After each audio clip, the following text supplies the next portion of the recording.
हे पार्थ, तू देखता है कि पाप करने वाला व्यक्ति संसार में फल फूल रहा है। तू देखता है कि अधर्मी धनवान बनता है, नाम पाता है, मान सम्मान का भोग करता है। परंतु यह जो तू देख रहा है वह केवल माया है जो सत्य को छिपा लेती है।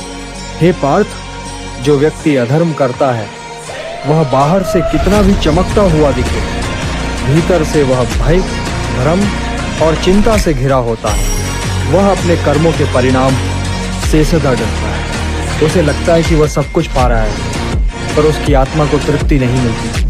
बाहर का वैभव आत्मा की शांति नहीं ला सकता। सच्ची सफलता भीतर की शांति में है।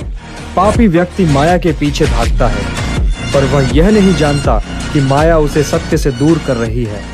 माया अधर्मी को छलावा देती है और अंत में वही माया उसे पतन की ओर ले जाती है।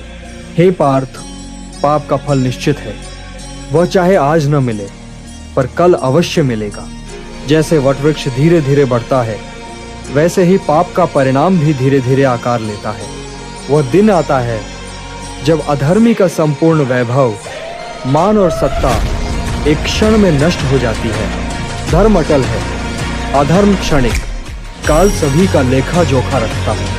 हे पार्थ, धार्मिक जीवन सरल नहीं है। तप, संयम, त्याग और कष्ट ये धर्म के साथी हैं, परंतु इनका फल अमृत के समान होता है। जो व्यक्ति धर्म का पालन करता है वह चाहे कष्ट में हो पर उसका अंत शुभ होता है। धर्म का मार्ग धीमा है पर मोक्ष उसी से प्राप्त होता है।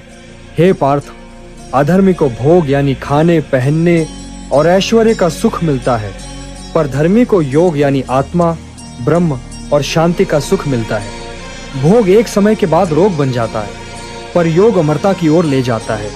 हे पार्थ, अधर्मी झूठ बोल सकता है, दिखावा कर सकता है, दान पुण्य का नाटक कर सकता है, वह समाज को धोखा दे सकता है, पर मुझे नहीं। मैं तो अंतर्यामी हूँ। मैं हृदय की गति जानता हूँ। जब समय आएगा तो पापों का लेखा जोखा सामने आएगा।